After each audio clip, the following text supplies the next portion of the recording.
प्रमाण है कि हम कथा में बैठे हैं और कथा सुनने में हमारी रति हो रही है, रुचि हो रही है, तो कहीं ना कहीं कथा में आना एक प्रकार का प्रमाण है कि ठाकुर जी निश्चित मिलेंगे, क्योंकि कथा में मेरी रुचि बढ़ रही है।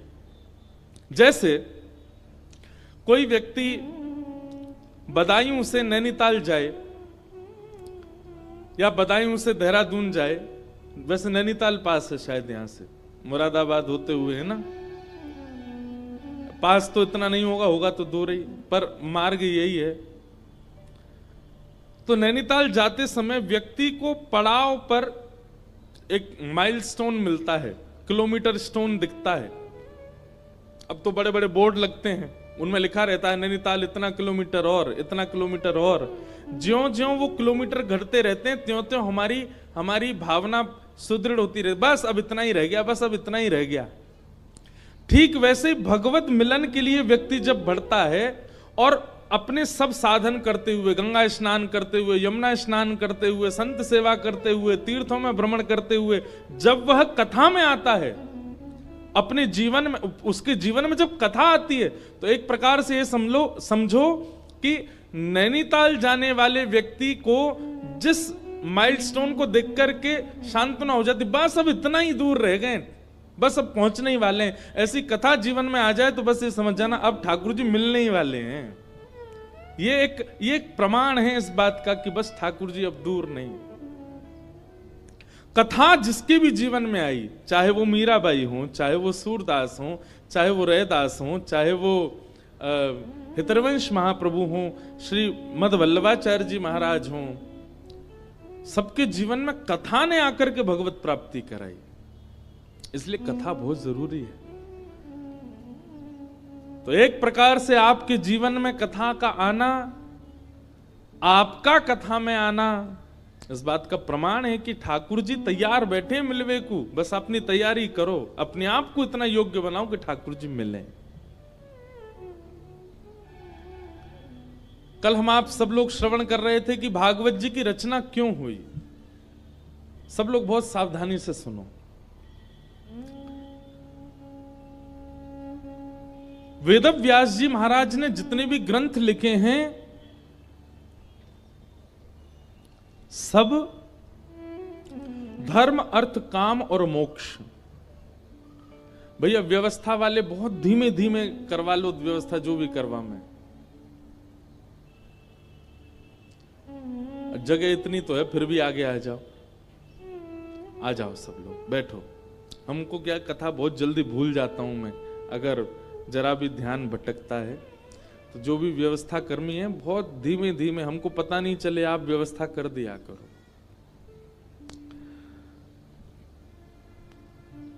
वेदव्यास जी महाराज ने जितने भी ग्रंथ लिखे, सब ग्रंथों में धर्म, अर्थ, काम और मोक्ष प्रधान है। कल हम इसी बात पर चर्चा कर रहे थे। कहीं धर्म प्रधान होता है, कहीं अर्थ प्रधान होता है, कहीं कामनाएं प्रधान होती हैं, कहीं मोक्ष प्रधान होता है। पर श्रीमद् भागवत में ये चारों प्रधान नहीं है। श्रीमद् भागवत में प्रेम प्रधान है। और क्षमा कीजिएगा, जब व्यक्ति प्रेम का आश्रय ले लेता है ना, तो वो धर्म, अर्थ, काम और मोक्ष के आश्रय से परे हो जाता है। भाई जिसका संबंध सीधे प्रधानमंत्री से हो गया, वो विधायक जी से क्यों मिलेगा? जब तक प्रधानमंत्री जी से नहीं मिले तब तक विधायक जी, एमपी जी, कलेक्टर जी सब बढ़िया लगते हैं। वैसे बढ़िया ही होते हैं सब, कोई बुरा ना मानना बैठे हो तो। लेकिन जब संबंध इतनी ऊंची स्थिति में हो गया तो फिर नीचे वाले उससे थोड़ा ठीक है, हालचाल, हाय हेलो, जय श्री कृष्णा, राम राम चलती है, पर ज्यादा प्रेम भाव नहीं रहता, क्योंकि हमारी स्थिति तो ऊंची हो गई ना। ठीक वैसे ही व्यक्ति जब प्रेम का आश्रय ले लेता है ना, तो फिर धर्म, अर्थ, काम, मोक्ष की ज्यादा परिकल्पना उसके चित्त में नहीं होती। मीराबाई के चरित्र को आप देखेंगे तो कई जगह धर्म विपरीत क्रिया हुई है, जहां शास्त्र और धर्म आज्ञा नहीं करेंगे। लेकिन क्योंकि मीराबाई प्रेम की उपासिका हैं, इसलिए प्रेम में जब व्यक्ति जाता है तो वो सबसे परे हो जाता है।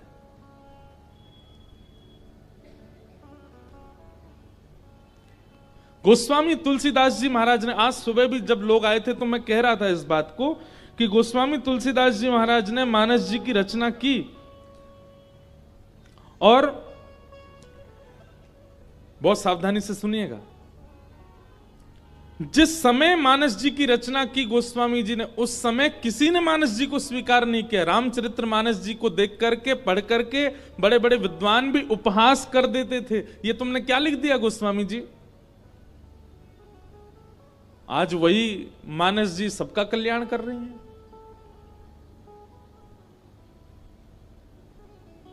तो प्रेम के आश्रय में जब व्यक्ति जाता है तो कहीं ना कहीं लोक लाज मर्याद कुल धर्म शास्त्र इन सबसे वो परे हो जाता है, विरुद्ध नहीं, परे।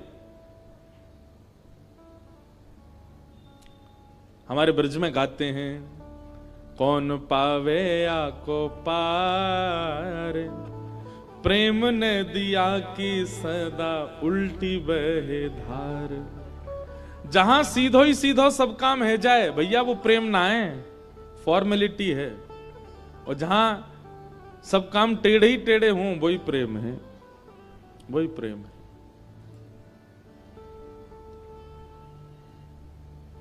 हमारे पंढरपुर में, पंढरपुर का नाम सुना है?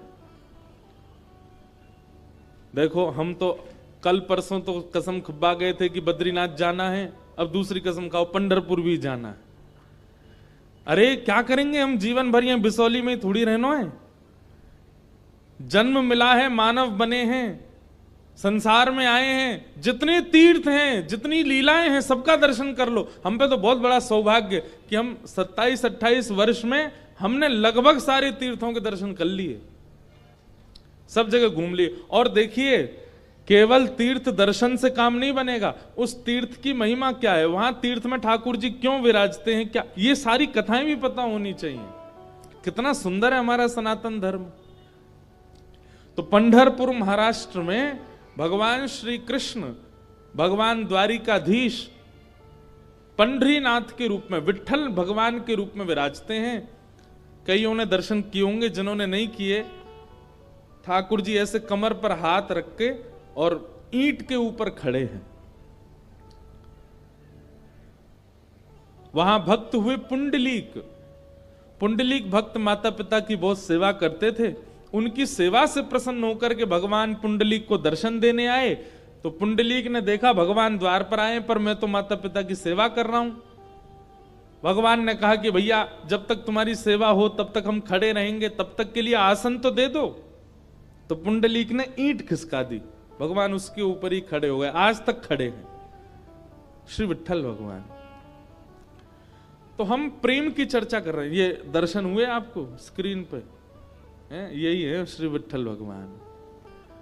श्री पुंडलीक के ऊपर कृपा करने के लिए भगवान द्वारिकाधीश विट्ठल बन करके गए। और कोई सर्वांगीण अंग का हो वो दर्शन कराओ। कैसे खड़े हैं ठाकुर जी ईंट के ऊपर। मराठी भाषा में ईंट को वीट कहते हैं, और उसके ऊपर जो ठाड़े हैं उन्हीं का नाम है श्री विट्ठल। तो हम प्रेम की चर्चा कर रहे थे। व्यक्ति जब प्रेम का आश्रय लेता है तो धर्म अर्थ काम मोक्ष आदि आदि सब व्यवहारों से वो परे हो जाता है, विरुद्ध नहीं, परे। पंढरपुर में एक भक्त हुए, उनका नाम था चोखो मेला। क्या नाम था? सब लोग सावधानी से इधर देखो, कोई आए जाए आप तब भी हमको ही देखते रहा करो, हाँ, ध्यान से कथा सुनो। तो चोखो मेला नाम के एक भक्त हुए पंढरपुर में। अच्छा, चोखो मेला जो है ये कोई मातृगर्भ से इनका जन्म नहीं हुआ। कई सारे ऐसे भक्त हैं हमारे भारत में जिन्होंने किसी माता पिता से जन्म नहीं लिया, ठाकुर जी ने उनको प्रादुर्भाव किया। तो चोखो मेला जी जो थे, इनका जन्म कैसे हुआ? देखो, प्रेम की अवस्था सुनिएगा। इनके माता पिता वे एक ब्राह्मण थे। तो विप्र कुल के दो दंपति, दोनों नित्य एकादशी पर श्री पंडरीनाथ भगवान का दर्शन करने जाते थे। एक दिन की बात, पंडित जी के मन में आया कि हम श्री पंडरीनाथ भगवान का भोग लगाने के लिए कुछ आम ले चलें। तो आम लेकर के पंडित जी और उनकी घरवाली दोनों जब मंदिर जाने लगे, तो ठाकुर जी तो इतने प्रेमी हैं भक्तों के कि मंदिर तक आम लेकर के आए, तब तक ठाकुर जी से प्रतीक्षा नहीं हुई। भगवान एक ब्राह्मण का रूप धारण करके बाहर ही चले गए और बाहर जाकर के वो ब्राह्मण दंपति से कहने लगे, हमको बहुत जोर की भूख लगी है, हम बहुत दिन से भूखे हैं, आपके पास बहुत सारे आम हैं, इसमें से 2-3 हमको दे दो। अभी कुछ दिन पहले वृंदावन में मैं था, तो एक भक्त आया, वैष्णव आते मिलने। उसने कहा, महाराज जी मैंने पहली बार सोचा कि मैं श्री जी को अमरूद का भोग लगाऊं, और मैं अमरूद लेकर के बड़े भाव से बरसाने जा रहा था। नहीं तो क्या हुआ, बोले रास्ता में एक जगह टेम्पू रुका हमारा ऑटो, इतने में महाराज जी बंदर आया और सबरे अमरूद फैला के और उनमें समेट करके भाग गए। और इतने सारे बंदर आए, सब लेके भाग, एक भी नहीं बचा। मेरा मन तो बड़ा खिन्न हुआ, श्री जी नाराज है मुझसे। मैंने कहा, अरे बाबड़े, श्री जी नाराज ना है, श्री जी से प्रतीक्षा ना है भाई कि तू ऊपर तक आवेगो, ऊपर अमरूद पधरावेगो, और कहीं ये बाहर खड़े पुजारी ने तेरे द्वारा दिए गए अमरूद बांट दिए तो श्री जी को तो भोग नहीं लग पाएगा। और ऐसा ही होता है, पुजारी जी को जो दे दो, पुजारी जी थोड़ी देर दिखा के और फिर सब में बांट देते हैं। तो श्री जी ने कही, इतने भाव से अमरूद लेके आ रहा हो, तो श्री जी ने अपनी गुप्त सेना भेजी, बोले बीचते ही हरण कर लाओ। और मैं सबरे अमरूद बंदर लेके भाज गए, श्री जी ने पा लियो, भोग लगा लियो।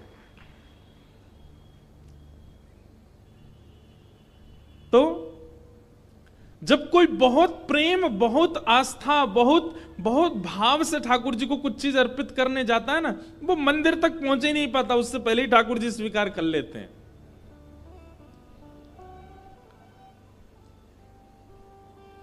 अब कभी ऐसी घटना घटे तो देखना, जबरदस्ती मत करना कि रबड़ी लेके गए और बंदर कोई दिखा रहे हैं दूर से, जे ले जाए तो हम समझेंगे कि हाँ भोग लगने।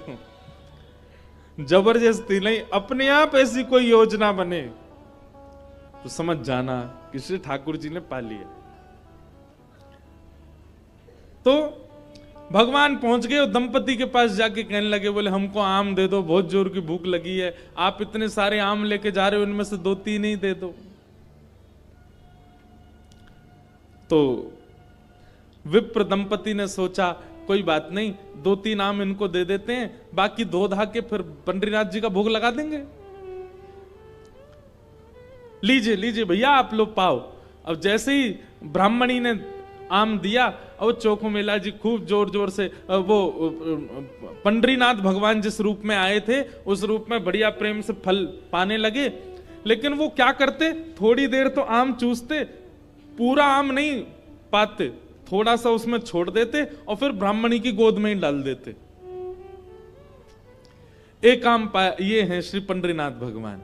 अब दर्शन हो गए पूरे, और ये असली चित्र है श्री पंडरीनाथ भगवान का।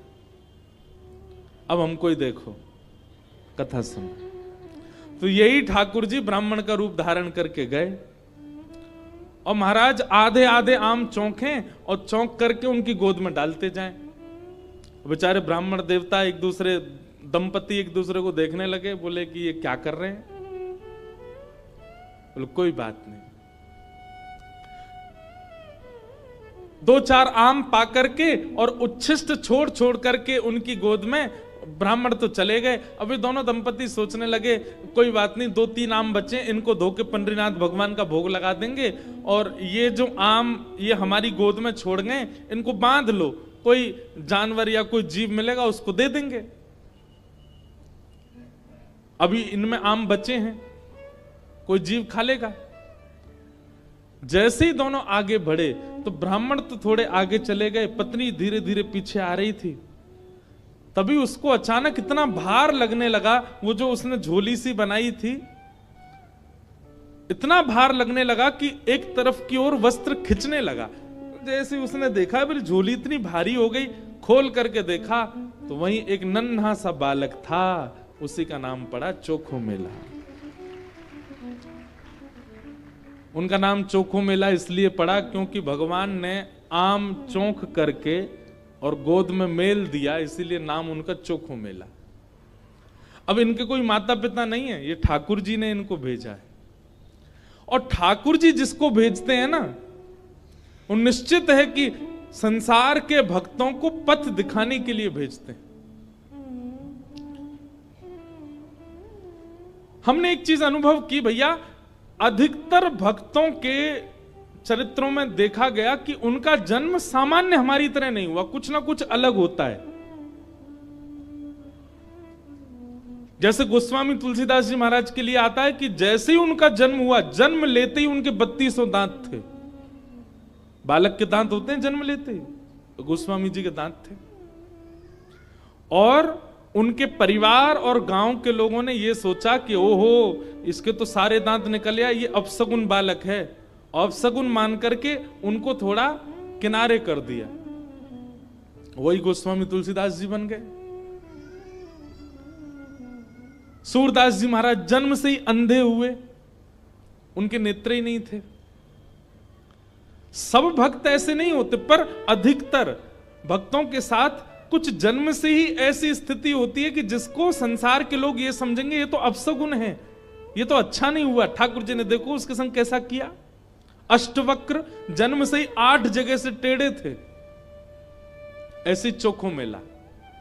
अब चोखो मेला को देख करके, उस बालक को देख करके ब्राह्मणी ने मन में विचार किया, अगर मैं इस बालक को लेकर के गई तो सब लोग पूछेंगे ये कैसे जन्मा, मैं सबको क्या उत्तर दूंगी। मेरी बात कोई नहीं मानेगा कि झोली में अपने आप आ गया। और इस भय से कि संसार के लोग क्या कहेंगे, उन्होंने उस बालक को एक सुरक्षित सा वृक्ष था उसके नीचे छोड़ दिया, उसको स्वीकार नहीं किया। तभी कुछ चर्मकार वहां से निकल रहे थे, उनमें से एक की दृष्टि पड़ी और उस रोते हुए बालक को देख करके उन्होंने उसको स्वीकार किया और भगवत प्रसाद मान करके एक चर्मकार परिवार ने चोखो मेला जी का पालन पोषण किया। धीरे धीरे वो बड़े हुए। अब क्योंकि उनके माता पिता चर्मकार परिवार के हैं, इसलिए कई जगह उनको मंदिर में जाने से रोक दिया जाता। पर ठाकुर जी तो किसी की जात पात नहीं देखते ना, ठाकुर जी तो सबसे प्रेम करते हैं। बंधुओं, ये सब हमने बनाया, हम मानवों ने कर दिया है ये सब विभाजन। कई बार ब्राह्मण कुल में जन्म लेने के बाद भी उतनी पवित्रता शुद्धता नहीं होती है, और कई बार इतने श्रेष्ठ कुल में न जन्म लेने के बाद भी बहुत पवित्र होता है मानव। वास्तविकता यह है कि जन्म से हमारी जात पात नहीं होती है, हमारे स्वभाव से होती है, हमारे गुण से होती है, हमारे कर्म से होती है। सब लोग इधर देखो, ध्यान से सुनो। चोखो मेला जी अपने पिता के साथ में खेती बाड़ी करते थे। एक दिन खेती करते करते उनके मन में आया, इतने सुंदर सुंदर फल, इतने सुंदर सुंदर सब्जियां हुई हैं, मैं क्यों ना इन फलों को पंडरीनाथ भगवान का भोग लगाने ले जाऊं। तो उन्होंने क्या किया, एक केले के वृक्ष से खूब सारे केले ले लिए और एक झोला में बांध करके चल दिए। पंढरपुर से 12 किलोमीटर दूर उनका गांव था। जैसे ही पहुंचे पंढरपुर, इतने आनंद में भर गए कि उन्होंने विचार ही नहीं किया। बहुत लोगों ने रोकने का प्रयास किया कि इनको मंदिर में ना घुसने दिया जाए, ये अधिकारी नहीं है, लेकिन वो तो इतने भाव में आ गए कि वो घुसते ही चले गए। और जैसे भीतर पहुंचे महाराज, लोगों ने घेर करके चोखो मेला जी को पीट दिया, बहुत मारा। उनके वस्त्र फाड़ दिए, सिर में चोट लगी, हाथ में चोट लगी, पैरों में चोट लगी, सब जगह इतना जख्म दे दिया।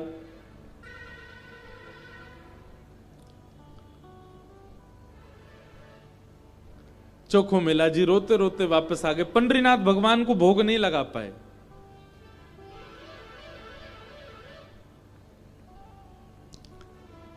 शाम का समय चोखो मेला जी अपने सब घावों को, जहां जहां से रक्त निकल रहा था, साफ कर रहे थे और गुस्सा कर रहे थे। बोले अब नहीं आऊंगा आपके पास, बैठ गए हो, ईंट के ऊपर खड़े हो गए हो, इतने सारे अपने आगे जो है धर्म शास्त्र के मर्मज्ञ लगा दिए हैं, वे सब जात पात देख करके दर्शन कराते हैं। खड़े रहो, बने रहो महाराज अपने रूप में, हम तो नहीं आएंगे आपका। अरे कुछ करने थोड़ी आया था, कुछ मांगने थोड़ी आया था, अपने खेत के बढ़िया फल लेकर के आपका भोग लगाने आया था। इतने में ही नील वर्ण के श्याम सुंदर पीतांबरी पहने चलते हुए चोखो मेला के पास प्रत्यक्ष प्रकट होके आ गए। चल करके आए और चोखो मेला के पास आकर के गले में गलवैया डाल करके बैठ गए। ए चोखा, नाम ही भगवान उसको चोखा बोलते। ए चोखा, तो इतना उदास क्यों हो रहा है? बोले उदास? इतना पिटवाया हमको, हाथ पांव सब तोड़ ताड़ दिए हमारे, और अब मेरे घर आ गए हो, मेरे गले में गलवैया डाल करके बैठे हो। ये सब लीला क्यों करते हो आप? वहां क्यों नहीं रोका आपने सब पुजारियों को, पंडाओं को, ये सब ब्राह्मणों को? ठाकुर जी बोले, देख चोखा, वे सब मुझे पूजते तो हैं, मेरी सेवा तो करते हैं, पर मुझको पाषाण मानते हैं, मुझको मूर्ति ही मानते हैं। और जो मुझे पाषाण मानता है ना, उनके लिए मैं पाषाण ही रहता हूं। उनके लिए ना मैं बोलता हूं, ना मैं हंसता हूं, मैं बस एक टक खड़ा रहता हूं, ना मैं खाता हूं, ना मैं पीता, कुछ नहीं। तू तो मुझे पाषाण नहीं मानता ना, तू तो मुझे साक्षात ठाकुर जी मानता है। इसीलिए तो अपने अपने अपने बगीचे के फल लेकर के मेरे पास आया। वहां बहुसंख्यक पाषाण मानने वाले लोग हैं, इसलिए मैं उनके सामने बोला नहीं। एकांत में जब तू आ गया तो मैं तेरे पास आ गया। चल चोखा, अब तू मुझे अपने अपने आंगन के फल खिला दे। अब देखिए, ना धर्म है, ना अर्थ है, ना काम है, ना मोक्ष है, केवल प्रेम है चोखो मेला के पास। अपने हाथों से सुंदर छिलका उतार उतार करके श्री पंडरीनाथ भगवान को अपने हाथ से खिला रहा है चोखो मेला, जिसके लिए कहीं ना कहीं हम लोग प्रतिबंधित कर देते हैं कि भगवान को सब नहीं छू सकते। वो खुद अपने घर में बैठा करके ठाकुर जी को खिला रहा है और ठाकुर जी पा रहे हैं।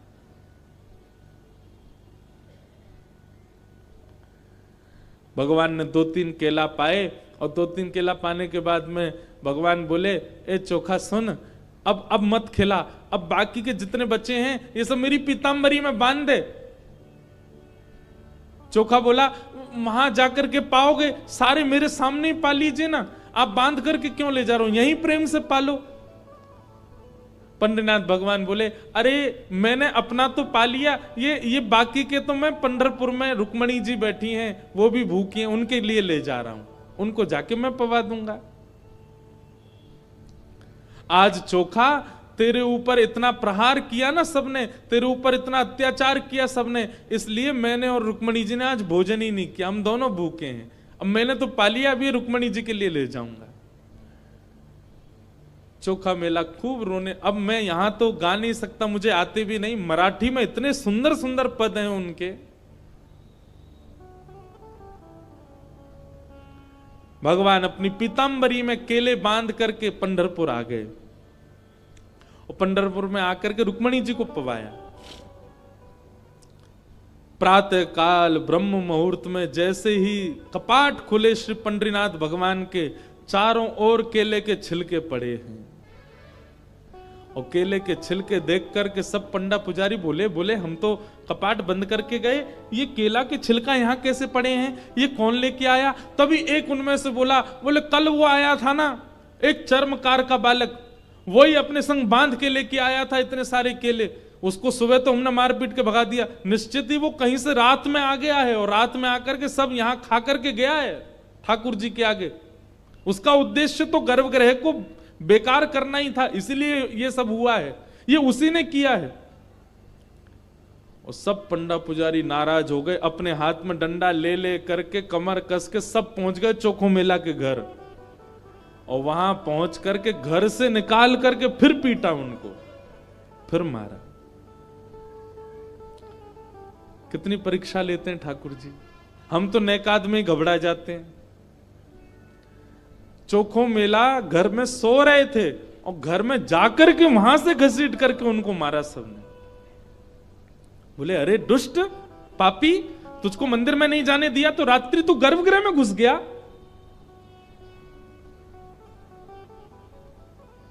चोखो मेला पिटते रहे, नेत्रों से आंसू बहाते रहे, जय हो पंडरीनाथ, कैसी लीला करते हो, सुबह पिटवाते हो, रात में आकर के खा जाते हो मेरे हाथ से। लेकिन अब की बार श्री पंडरीनाथ नाराज हो गए। पंडा पुजारी सब अपना काम करके चोखो मेला के साथ थोड़ी हाथापाई करके सब जैसे ही वापस आए, पंढरपुर में श्री पंडरीनाथ भगवान के मंदिर के मुख्य द्वार सारे अपने आप बंद हो गए और भीतर से ठाकुर जी ने ताला लगा लिया, लॉक कर लिया, बंद हो गए ठाकुर जी मंदिर के अंदर। सबने अथक प्रयास कर लिया लेकिन एक भी द्वार नहीं खुल पाया। पूरा दिन व्यतीत हो गया, बड़े बड़े कारीगर आ गए लेकिन दरवाजा तोड़ भी नहीं पाए, खोल भी नहीं पाए। तब अंत में सबको लगा हमने कोई अपराध किया है। चारों ओर पंडा पुजारी और बड़े बड़े वेदज्ञ, बड़े बड़े मनीषी सब बैठ गए, हाथ जोड़ करके पंडरीनाथ भगवान की स्तुति गाने लगे। बोले नाथ, हमसे कोई अपराध हुआ तो आप हमें बताएं, दंड दे दें, लेकिन इस प्रकार नाराज होकर मत बैठो।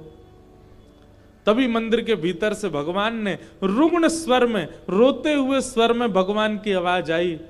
बोले अरे तुम बनते हो बहुत बड़े विद्वान, बहुत बड़े मनीषी, बहुत बड़े ज्ञानी, बहुत बड़े जात पात के नियोजन करता, मेरे भक्त का अपमान करते हो, मेरे भक्त को मारते हो, मेरे भक्त के साथ दुराचार करते हो, नहीं देना मुझे किसी को दर्शन। और अब जब तक पृथ्वी है तब तक यह मंदिर बंद ही रहेगा, मैं भीतर ही रहूंगा। जो मेरे परम वैष्णव भक्त होंगे उनके लिए द्वार खुलेंगे, वो अंदर आएंगे, बाकी सब बाहर खड़े रहो। सब वैष्णवों ने प्रणाम करके कहा नाथ ऐसे नाराज मत होइए, आप बताइए हमसे क्या अपराध हो गया है, उसका प्रायश्चित कैसे होगा, कृपा करके बताओ। भगवान बोले मेरे चोखो मेला को जिस प्रकार तुम लोगों ने सबने जुट बना करके जाकर के उसको मारा है, अब तुम सभी वेदज्ञ, तुम सभी ब्राह्मण, तुम सभी श्रेष्ठ जन पालकी सजा के लेके जाओ और चोखो मेला को बिठा करके नाचते गाते उत्सव जैसे एक मेरी पालकी सवारी निकालते हो, ऐसे चोखो मेला की सवारी पूरे नगर में घुमाते हुए मेरे सामने लेकर के आओ, तब मेरे द्वार खुलेंगे, तब मैं तुमको क्षमा करूंगा, नहीं तो नहीं करूंगा। बड़े बड़े विद्वान, बड़े बड़े ब्राह्मण, बड़े बड़े वेदज्ञ, बड़े बड़े मनीषी भगवान की आज्ञा मान करके गए और चोखो मेला जी को जाके प्रणाम किया।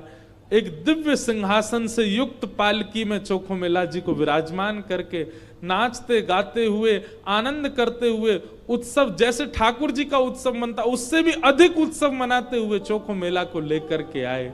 और जैसे ही पंडरीनाथ भगवान के सामने पालकी पहुंची, अपने आप मंदिर के सारे द्वार खुल गए और मानो आज लग रहा था कि भक्त भगवान का नहीं, भगवान भक्त का दर्शन कर रहे हैं, भगवान चोखो मेला का दर्शन कर रहे हैं।